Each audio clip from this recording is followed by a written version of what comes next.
Producciones Nacer.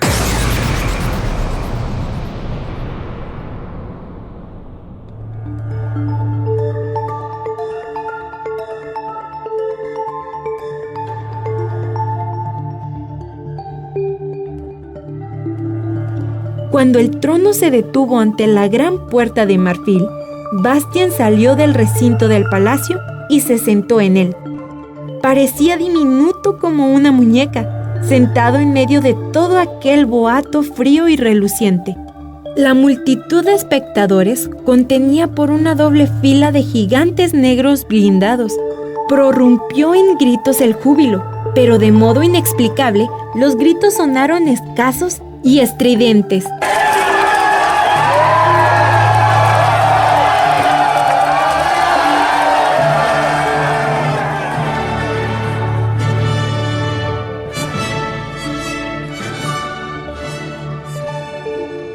Luego comenzó la parte más pesada y fatigosa de la ceremonia. Todos los emisarios y delegados del reino fantástico tuvieron que formar una fila, y aquella fila no solo bajaba desde el trono de los espejos por toda la calle en espiral de la Torre de Marfil, sino que llegaba lejos, muy lejos, por el laberinto, y cada vez se le unían más fantasios. Cada individuo, cuando le llegaba el turno, tenía que postrarse ante el trono, tocar 3 veces el suelo con la frente, besar el pie derecho de Bastian y decir: «En nombre de mi pueblo y de mis congéneres, te ruego a ti, a quien todos debemos nuestra existencia, que te corones emperador infantil de fantasía». Habían pasado ya de esa forma 2 o 3 horas, cuando una agitación repentina recorrió la fila de los que aguardaban. Un joven fauno subía corriendo por la calle. Se veía que lo hacía con sus últimas fuerzas, porque se tambaleaba y se caía de vez en cuando. Se levantaba otra vez y seguía corriendo, hasta que se le arrojó a los pies de Bastian. Luchando por recuperar el aliento, Bastian se inclinó hacia él. ¿Qué ocurre para que te atrevas a perturbar la ceremonia? ¡Es la guerra! ¡Es la guerra! ¡Es la guerra, señor! Atreyu ha juntado a muchos insurrectos y se dirige hacia aquí con 3 ejércitos. Piden que les entregues a Aurin, y si no lo haces voluntariamente, pretenden obligarte a ello por la fuerza.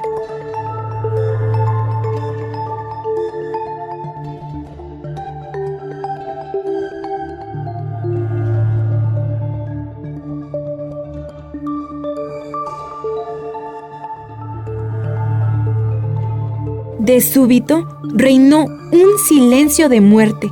La excitante música y las estridentes muestras de regocijo habían cesado de golpe. Bastian miraba fijamente ante sí. Se había puesto pálido. Llegaron corriendo los 3 caballeros, Gisbal, Hicrión y Hidorn. Parecían de un buen humor extraordinario. Por fin tenemos algo que hacer, señor.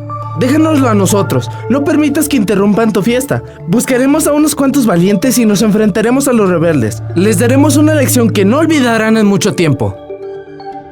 Entre los miles de criaturas de fantasía presentes, habían muchas que no podían ser utilizables en absoluto con fines bélicos. Sin embargo, la mayoría podía manejar muy bien algún arma, ya fuera la maza, la espada, el arco, la lanza, la honda o simplemente los dientes y garras. Todas ellas se agruparon alrededor de los 3 caballeros que guiaban el ejército. Mientras partían, Bastian se quedó con el gran tropel de los menos capaces de defenderse para continuar la ceremonia. Pero a partir de entonces no prestó atención a lo que ocurría. Continuamente los ojos se le iban hacia el horizonte, que podía ver muy bien desde donde estaba. Las enormes nubes de polvo que allí se levantaban le permitían suponer cuáles eran las fuerzas con las que Atreyu se aproximaba. No te preocupes, todavía no han atacado mis gigantes negros acorazados. Defenderán tu torre de marfil y nadie puede vencerlos, salvo tú y tu espada.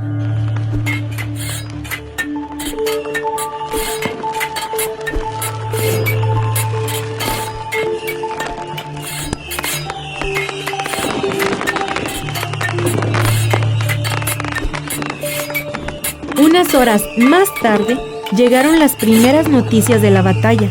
Al lado de Atreyu luchaban casi todo el pueblo de los Pieles Verdes, pero también 200 centauros y 58 comerrocas, 5 dragones de la suerte, mandados por Fujur, batallaban sin cesar desde el aire, lo mismo que un tropel de águilas blancas gigantes, llegadas de las montañas del destino, y muchas otras criaturas. Hasta se había visto unicornios. Sin duda, eran numéricamente muy inferiores al ejército que mandaban los caballeros Hikrión, Hisbald y Hidor, pero luchaban con tal decisión que el ejército que defendía a Bastian se replegaba cada vez más hacia la Torre de Marfil. Bastian quiso tomar el mando de su ejército, pero Sayide lo disuadió. Piensa, señor y maestro, que para tu nuevo rango de emperador de fantasía no resulta apropiado luchar. Confía en tus leales. La batalla duró todo el día. Cada pie de terreno del laberinto fue encarnizadamente defendido por el ejército de Bastian y se convirtió en un campo de batalla ensangrentada y pisoteado. Cuando empezaba ya a oscurecer, los primeros insurrectos habían llegado al pie de la Torre de Marfil, y entonces envió Sayide a sus gigantes negros acorazados, a caballo o sin él, que comenzaron a hacer terribles estragos entre los leales a Atreyu. Es imposible hacer un relato exacto de esa batalla de la Torre de Marfil, y por ello hay que renunciar aquí.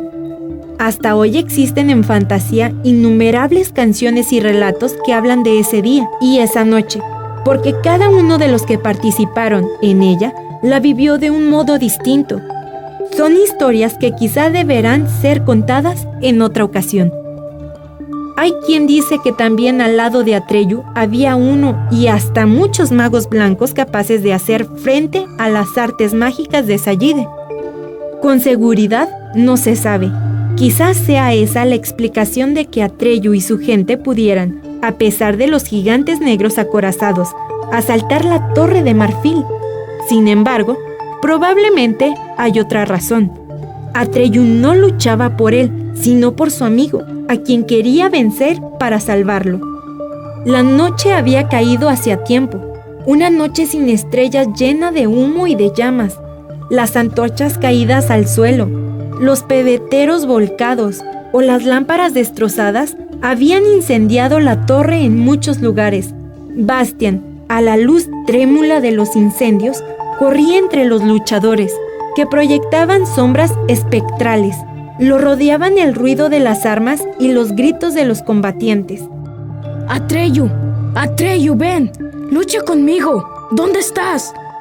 Pero la espada Sikanda permanecía en su funda y no se movía.